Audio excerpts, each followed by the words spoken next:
Messieurs, bonsoir et bienvenue à votre émission La Parole au quotidien. Toujours en notre compagnie, Monsieur le curé, Monsieur Serge Tidjani, curé du secteur Saint-François de Laval. Alors tout d'abord, bonsoir Monsieur Serge. Bonsoir Mirko, et vous aussi, bonsoir. Ça va toujours bien? Toujours à la grâce de Dieu, et on approche de Pâques. On peut le dire, depuis quelques semaines déjà, la miséricorde est à l'avant-première. Vraiment, hein? On vit vraiment dans nos émissions l'année de la miséricorde. Puis, à défaut de se retrouver à faire des conférences publiques, au moins on prend le temps, avec la parole de Dieu et notre réalité, de réfléchir sur la miséricorde, avec le même objectif. Thème de l'émission cette semaine? Miséricorde et sacrement de pénitence. La fameuse pénitence. La pénitence.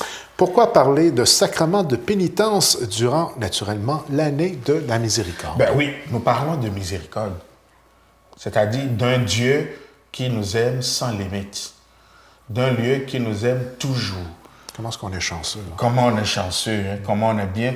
Alors, un Dieu qui nous aime sans limite, alors que nous savons que nous avons des limites. Et justement, au nom de la limite, nous ne sommes pas toujours à la hauteur de l'amour de Dieu.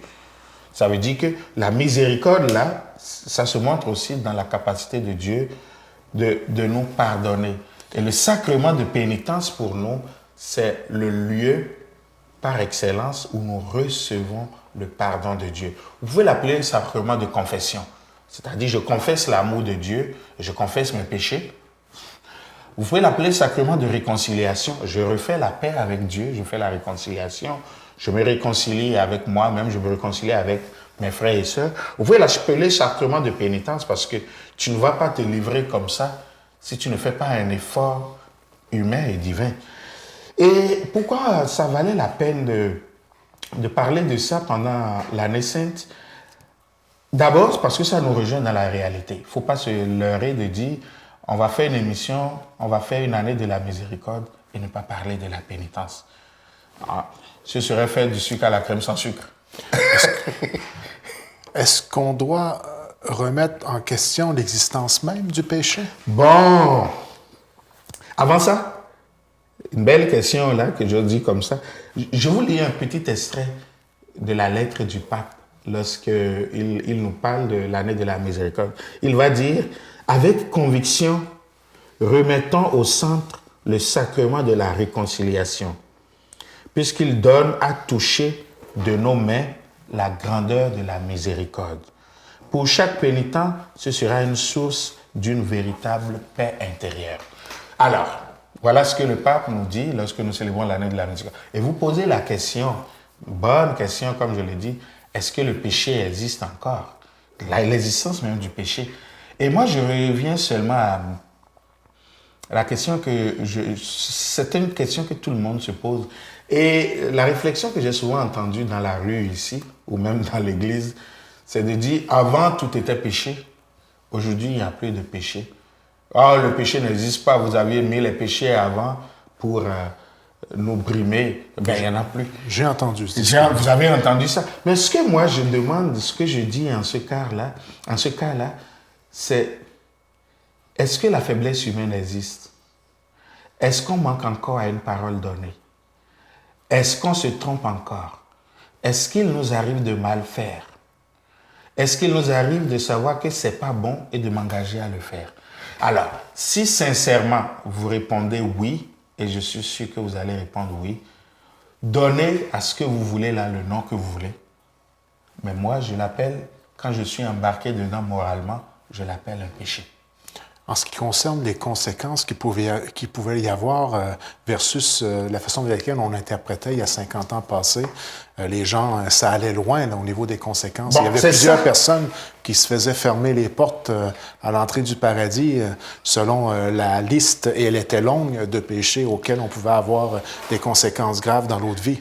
Ben, c'était ça, et je sais, nous autres au Québec personnellement, ça a été l'une des choses qui ont fait que le sacrement de pardon, le sacrement de pénitence a perdu son sens. C'est-à-dire, on a tellement insisté sur le châtiment, sur l'éventuelle punition, sur le purgatoire et même l'enfer, qu'on a oublié malheureusement que ce sacrement était d'abord un sacrement qui nous rétablit dans notre alliance dans notre amour avec Dieu. Et j'aime bien la formule du pape, que ce soit dans sa lettre, que ce soit dans ses discours, il répète sans cesse, Dieu ne se lasse jamais de nous pardonner. Et Dieu ne se lasse jamais de nous donner une autre chance. C'est nous les humains qui nous lassons de demander pardon. Et le danger pour nous aujourd'hui, c'est de dire le péché n'existe pas. Comme s'il n'y a plus une valeur morale. Comme si l'infraction n'existe plus. Comme si le mal n'existe plus. Et ça, c'est un vrai danger pour l'être humain de dire que le mal n'existe pas. De dire que la faiblesse n'existe pas. Ça ne peut pas être considéré comme une absence de conséquences. La conséquence va être là. Elle peut être morale, mais elle peut être aussi physique et dommageable. Nous disons que le péché n'existe pas. Mais pourtant, nous avons des prisons. Nous avons des gens qu'on enferme. Qu'est-ce qu'ils ont fait? Donc, nous autres, en contexte de foi et de vie chrétienne, il faut avoir cette humilité-là, de reconnaître que nous sommes faibles, nous faisons le mal, mais que, heureusement, notre relation avec Dieu ne se limite pas au mal. On fait du bon aussi, mais on n'est pas toujours bon. Et on ne fait pas toujours bon. Et le péché, justement, c'est toutes les fois où nous rompons cette alliance avec Dieu. Que ce soit sur nous-mêmes, que ce soit sur le prochain, que ce soit dans la parole que nous avons donnée à Dieu. Et d'ailleurs, Saint Jean, dans une de ses lettres, la première lettre à Saint Jean, je voulais vous la citer, mais je laisse passer, va nous dire, si quelqu'un dit il n'y a pas de péché, c'est un menteur. C'est la parole de Dieu. S'il n'y a pas de péché, c'est qu'il n'y a pas d'amour. Mais Saint Paul va nous dire, dans la lettre aux Romains, là où le péché a abondé, la grâce a surabondé. Le problème pour nous, ce n'est pas de pécher, mais de jouer à l'aveugle et de vouloir nous désculpabiliser à tout prix, alors que nous sommes pécheurs. La relation entre Jésus et nous, si Jésus est venu nous sauver, c'est parce que nous sommes pécheurs. À partir de cette information, comment on peut justement le vivre, le sacrement de pénitence? Ben, le sacrement de pénitence, juste reconnaître que moi, j'ai une foi qui me fait pratiquer l'amour, mais un amour que je n'ai pas pratiqué totalement. J'ai manqué, j'ai failli. Dans ma faiblesse, dans ma façon de vouloir être bon, je n'ai pas été bon comme Dieu. À travers des pensées, à travers des paroles, à travers des choses que j'ai faites ou que je n'ai pas faites. Parce que l'omission aussi peut être un péché. Puis là, je m'en vais demander pardon à Dieu. Et pour nous, le sacrement, pour nous, en Église catholique, ce pardon, le lieu par excellence où je le demande, c'est dans le sacrement du pardon. Dans la personne du prêtre, je m'en vais demander pardon à Dieu pour dire, j'ai manqué mon coup.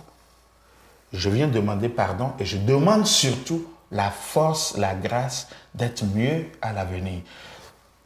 Je prendrais une comparaison n'est pas raison, mais je prendrais une comparaison sur le plan physique, corporel.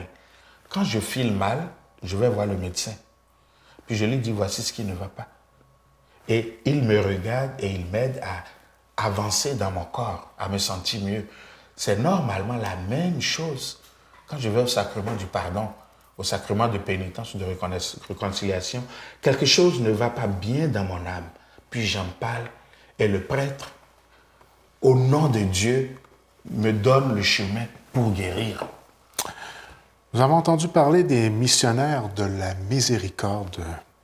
Ça consiste en quoi au juste? Ça, j'allais dire, c'est une fabrication du pape François. Ah oui? Oui. Parce que le peu que j'ai fouillé, ce n'est pas des termes qu'on a connus dans la tradition chrétienne avant que le pape François... Donc, vous avez fouillé la question. J'ai fouillé la question. D'où la pertinence qu'elle apparaît sur ma feuille. Qu'elle apparaît ici. Le peu que j'ai vu, c'est que le pape, quand il a lancé l'année de la miséricorde, il a dit que pendant le carême, il va désigner des prêtres qu'il a appelés les missionnaires de la miséricorde. Et il va leur donner le mandat d'aller partout dans le monde pour aller recevoir les gens qui veulent faire l'expérience de la miséricorde de Dieu, les recevoir dans le sacrement du pardon, les écouter. Ils ont le pouvoir de donner toutes les absolutions, donc aucun péché ne leur est réservé, de faire le tour du monde ainsi et de pouvoir montrer à travers le sacrement de pénitence comment le bon Dieu est bon. Excusez-moi, j'ai entendu aucun péché... Réservé. Parce que vous savez... Mais je croyais que c'était tous les prêtres qui avaient droit, qui avaient pas Oui, ce pouvoir-là, mais ça... Oui, mais vous savez, dans l'Église catholique, il y a certains types de péchés où, en raison de leur gravité, ça prend le pape pour les pardonner. Ah oui? Oui. Pouvez-vous me donner un exemple? Banal, un abus sur mineur, par un prêtre. Banal. Ce n'est pas juste une question de justice, d'ailleurs, c'est tellement grave que, ou c'est le pape lui-même, ou il désigne quelqu'un pour le faire. Donc, il délègue, il mandate. Donc, un prêtre qui a fait ça, qui veut demander pardon, se doit de se rendre au pape? Oui. Ou alors de se rendre à un mandaté du pape. Ah, d'accord. Il y a des péchés qui sont réservés au Saint-Siège. On a une bonne liste, mais ce n'est pas d'abord ça qui m'intéresse. Il y a une bonne liste. Il y a une bonne liste. Je n'étais vraiment pas au courant de ça. Il y en a banal, mais si vous jetez le Saint-Sacrement, vous avez reçu la communion là, puis c'est pour ça que je dis aux gens, parfois c'est grave. Vous prenez le Saint-Sacrement là, vous froissez ça, vous jetez ça, vous piétinez ça. L'absolution. Là, vous parlez de la communion, de l'Eucharistie. L'Eucharistie, oui. La communion. J'ai vu ça, moi. Ben, vous avez vu ça? Ça, c'est le pape qui le pardonne. Et on peut en mettre d'autres. Donc, c'est des choses tellement graves. Mais l'un peut paraître anodin par rapport à l'autre, si je prends les deux exemples collés l'un à côté de l'autre que vous venez de donner. Oui. Donc, il y a quand même un bout d'instruction derrière ça. Un bout d'instruction. Mais c'est ça. Instruction en termes de compréhension. Que notre peuple le comprenne. Il faut qu'on sache que... C'est en cela qu'il y a... moi, je n'emploie pas beaucoup le thème, mais il faut reconnaître qu'il y a certaines choses au nom de leur gravité. Ce n'est pas le pardon qui va être refusé. Ce n'est pas ça. Mais c'est tellement grave qu'il faut prendre soin de vraiment aider celui qui a commis l'acte à se relever. Et d'être tout à fait conscient, j'imagine, de l'acte commis aussi. C'est ça. Parce qu'il y a une conscientisation. Il y a une conscientisation. Puis il y a plein d'autres choses. Mais pour revenir, alors, les missionnaires de la miséricorde, eux, ils auront tout ce pouvoir-là. Et le pape dit qu'il demande même aux évêques d'accueillir ces missionnaires. Donc, au moment où on se parle, il y a des prêtres qui ont été envoyés dans le monde. On n'en a pas en Gaspésie, non. Mais ils ont été envoyés en mission, justement, pour aller donner le pardon au nom du pape. Et ce n'est pas des prêtres extraterrestres. Moi, j'étais allé sur le site de l'année de la miséricorde. Tout prêtre pouvait s'inscrire et avoir l'autorisation de son évêque, puis il y avait des formalités à remplir. Puis tu pouvais te retrouver missionnaire de la miséricorde selon la langue que tu parles, selon le lieu où tu peux aller, selon la période aussi. Puis là, ce qui est important là, c'est de se rendre compte que le pape, en plus des curés qui sont dans les paroisses, en plus des évêques, parce que les évêques font aussi la confession aux gens, en plus de tout ça, le pape a désigné des gens qu'il a envoyés dans le monde pour dire « Allez donner l'absolution aux gens, allez donner le pardon de Dieu aux gens en mon nom ». En quoi ça fait une différence avec l'an dernier, dû au fait que c'est l'année de la miséricorde? C'est l'année de la miséricorde. Donc, c'est-à-dire que... il voulait envoyer un message plus solide, plus fort, plus... C'est ça, un message plus fort. Et puis, c'est toute l'année de la miséricorde. Ce n'est pas juste la période de carême. Je comprends. C'est toute l'année de la miséricorde pour que notre monde, nous les chrétiens, en reprenne conscience que, 1, le péché existe. 2, le pardon existe. Et 3, on peut demander pardon pour les péchés qu'on a commis et retrouver l'amour, la miséricorde de Dieu. Et 4, si vous voulez, celui qui a le mandat dans l'Église catholique de donner le pardon comme sacrement, c'est le prêtre ou l'évêque. J'ose faire une petite parenthèse. Oui. Est-ce que c'est toujours aussi présent dans votre pratique aujourd'hui? Normalement, oui. Je dis normalement parce que ça a été une des choses qui m'ont surprise depuis que je suis au Québec, parce que le problème n'était pas pareil en Ontario. Je vois moins de monde qui vont venir pour recevoir le sacrement seul. Mais il y a encore des gens qui y croient. Et je me dis, mon Dieu, qu'on Parce que devrait la tous solution y à ça, croire. excusez-moi de vous couper, mais la solution à ça, vous avez raison, par ici, on les fait de façon commune lors d'une célébration, habituellement le mercredi, Oui. de mémoire. Oui. Et je me rappelle que même un prêtre en assemblée il avait carrément dit que, étant donné qu'il n'y a pas beaucoup de gens qui viennent, on va y aller vers... Il y en a un. non pas un, mais l'assemblée complète. Vous comprenez? On Oui. se présente à cette célébration-là et on se retrouve à avoir du moins le même pardon que si on avait été en individuel. J'espère que je ne me trompe pas parce Non. que j'ai participé souvent à ces célébrations-là, moi. Là, vous touchez la question des types de célébration et surtout des types d'absolution. Il y a deux méthodes, deux formes d'absolution dans une célébration du pardon. Je parle là du sacrement. Quand nous voulons recevoir le sacrement du pardon lui-même, comme le sacrement dans lequel nous demandons et obtenons le pardon de Dieu, parce que toutes les fois je dis Seigneur, prends pitié, Seigneur, pardonne-moi, Oui. c'est déjà une prière du pardon que je fais, mais ce n'est pas un sacrement. Il y a une différence. Alors il y a deux formes. Ou la forme où je vais seul avec le prêtre, seul à seul, je me confesse, il m'écoute, il m'assiste, il m'éclaire, il m'accompagne, il me dit de faire tel exercice spirituel ou de poser tel acte. C'est ça qu'on appelle la pénitence. Et il me donne l'absolution. Là, j'ai eu un contact seul à seul et j'ai vécu mon sacrement. Mais il y a aussi l'autre qui est la célébration avec une absolution collective, mais qui normalement est très restreinte à certaines conditions. Ah oui. C'est-à-dire l'assemblée est là et ensemble on pose un geste par lequel nous disons je reconnais que je suis pécheur. Et si j'étais seul avec le prêtre, je me serais confessé. Et en posant cet acte-là, le prêtre nous donne l'absolution collective. Rassurez-moi, là, les deux ont la même valeur? Oui, mais OK. une chose est sûre. La première, quand on me demande les deux ont la même valeur, je demande est-ce que l'amour a la même valeur quand je dis à une personne je t'aime et quand je dis à une foule je t'aime? Mais il y a une chose qui est sûre et j'y crois. Dieu n'a pas mis de frontières à son pardon. Donc que j'y aille seul ou que j'y aille en groupe, Dieu me pardonnera. Parce que... Mais la question... Je fais la parenthèse, Oui? excusez-moi, je ne veux pas perdre mon idée. Là. Oui. C'est que quand on le fait en groupe, parfois, ce qu'on se dit, c'est qu'on le fait à l'intérieur de nous-mêmes, en célébration.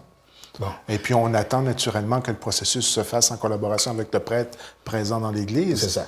Et on a l'impression, je parle peut-être un peu trop personnellement, mais que c'est directement avec Dieu que la confession se fait à ce moment-là. Bon. Non? De toute façon, que je parle au prêtre ou que je parle dans le coin de ma chambre, c'est là que je reviens à la question. Quelle est la foi qui accompagne le geste que je pose? Quel est l'amour qui a été à la base de ce qui m'a conduit à demander pardon? Parce qu'il y a des gens qui peuvent être un peu timides d'aller voir le prêtre. C'est présent encore, ça, aujourd'hui? Moi, je l'ai entendu, ça. Je vais caricaturer et je vais revenir encore sur la question. Imaginez, nous prenons le péché comme notre faiblesse humaine. Oui. Imaginez que vous allez à l'urgence, à l'hôpital. Le médecin arrive dans le corridor. Puis, c'est une caricature. Faites-en ce que vous voulez. Puis, il dit, bon, vous êtes combien de malades ici? Vous êtes 50 malades. Je suis désolé, je ne peux pas vous recevoir tous. Mais voici ce que je veux. Je ne peux pas vous recevoir un à un, mais voici ce que vous allez faire. Vous autres qui avez mal à la tête, là, prenez 2 Tylenol, 2 matins, 2 midi, 2 soirs. Vous autres qui avez mal au ventre, là, prenez Gaviscon. Imagine donc. Vous autres qui avez ceci. Puis il vous dit tout ça comme ça. Il dit, bon, je pense que ça va aller. Entrez chez vous. Mais n'oubliez pas de passer, déposer votre carte, là, pour qu'on prélève que vous êtes passé ici. Est-ce que vous allez être content si un médecin vous le fait? Transposez ça maintenant dans votre vie de foi. Vous arrivez dans une assemblée. On est dans l'anonymat, c'est sûr. Mais si je crois à l'amour qui m'a conduit là, on est dans l'anonymat. Que le prêtre me dise à 200 personnes, je vous pardonne au nom du Père, du Fils et du Saint-Esprit. Moi, je crois que Dieu va le prendre. Mais si j'étais allé voir le prêtre seul, en confiance, en recevant le prêtre comme un père de la miséricorde, François nous dit, il ne faut pas que le confesseur soit une chaise électrique, je comprends tout ça. Donc, un accueil C'est bien dit, ça. Le temps, le temps de l'écoute, le temps du conseil, le temps de la présence à cet individu, et que je le reçois seul pour lui faire son sacrement. Je suis convaincu, pour l'avoir vécu, et ceux qui l'ont vécu vont vous le dire, je suis convaincu que ce n'est pas la même chose pour moi. Pour Dieu, c'est la même chose, lui pardonne. Mais qui veut être bénéficiaire? Cheminement personnel. Cheminement personnel. Je comprends. Parce que la difficulté que j'ai, par exemple, de pardonner à un tel, et que je suis dans la foule là-bas, et que je ne peux pas l'exprimer, et je dis au bon Dieu, écoute-moi, quand je vais être devant quelqu'un qui m'écoute, je lui parle, il peut m'écouter, il peut m'aider. Et puis, les gens sont gênés. Pourquoi? Ils ont peur. Je vous rappelle. Je vais vous le dire pourquoi. Je vous rappelle ceci, que le prêtre, quand il est au sacrement de pénitence là, et qu'il vous reçoit un à un, Oui. il est tenu à ce qu'on appelle le secret de confession. Et si jamais un prêtre révèle ce que vous lui avez dit en confession, il est suspendu automatiquement, de fait même de l'avoir révélé. Alors pensez-vous que moi là, ça me tente, ce que j'ai passé ma vie à être, à faire, pensez-vous que je vais venir m'asseoir pour révéler votre péché à vous, ou ce que vous m'avez dit là, et foutre tout ça en l'air? Mais je me fais un peu... L'avocat du diable? J'osais pas le dire. J'osais pas le dire, mais c'est carrément ça. Quelqu'un qui vous côtoie de façon régulière et puis aurait peut-être peur de le voir dans votre regard, dans l'attitude, simplement de savoir que vous savez. Versus... Parce que dans le fond, vous devenez l'intermédiaire de Dieu. Voilà. Donc, à ce moment-là, on s'entend, il y a parfois... C'est pas toujours des choses qui sont faciles à dire. Oui, mais c'est là que je me retrouve à poser un acte de foi. Envers le prêtre. Envers le prêtre. Bon. De dire, là, je suis en contexte de foi. Et je sais que c'est son devoir, il a une mission à accomplir et il va l'accomplir. Ça, c'est la première chose. Puis là, je reviens encore sur le plan humain. Est-ce que c'est parce que je suis familier avec mon médecin que je ne vais pas lui dire le mal dont je souffre? On n'est pas obligé de le voir tous les dimanches à la messe, notre médecin.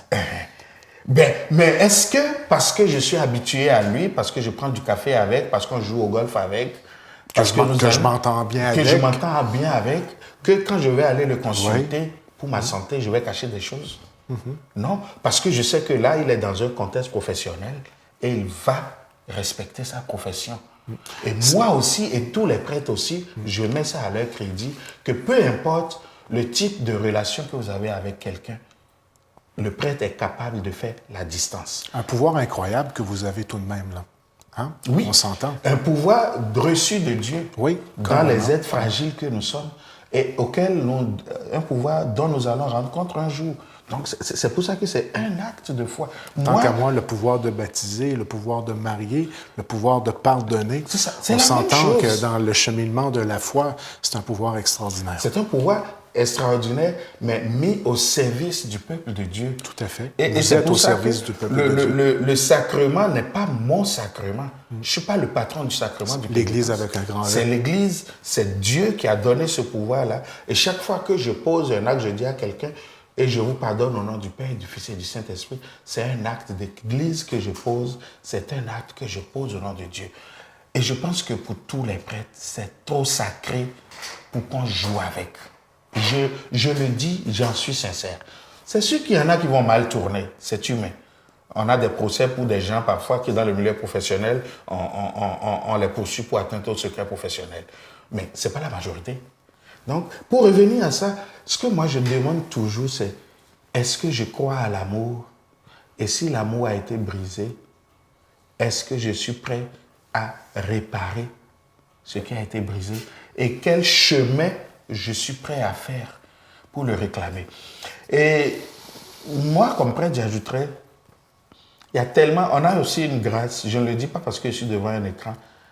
Quand vous avez rencontré un prêtre là, à 99% des cas, quand vous êtes parti de là, on n'est pas capable de vous redire ce que vous avez dit. Ça, on me l'a dit souvent, mais savez-vous quoi? Ben de la misère à croire ça, étant donné l'intelligence des prêtres que moi, j'ai rencontrés. Ah oui, sérieusement. Parce que je le vis. Comment faites-vous pour je vais vous croire sur parole. Je vais avoir foi en vous. Mais sérieusement, là, est-ce que moi, personnellement, les conversations, je ne les oublie pas aussi facilement que ça? C'est là justement le mystère du sacrement. Ah oui, tout à fait. Et c'est là, l'acte de foi va jusque-là. Okay. Parce que d'abord, quand j'étais là, je n'étais pas là pour être un enregistreur qui veut savoir qu'est-ce que Meko fait et le regarder demain avec ça. Je ne suis pas là. Et je ne suis pas là comme un juge qui veut pointer un coupable. Je ne suis pas là pour ça. Donc, ma présence est déjà autre. Demander pardon, c'est un acte de foi. C'est un acte de foi. Et demander pardon à un individu en disant « je reçois le pardon de Dieu », c'est un grand acte de foi.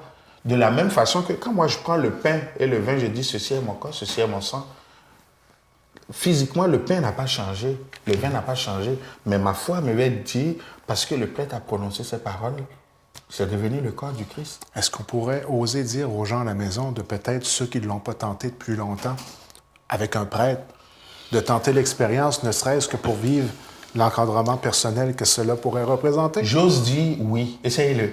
C'est pas parce que je manque de job, hein?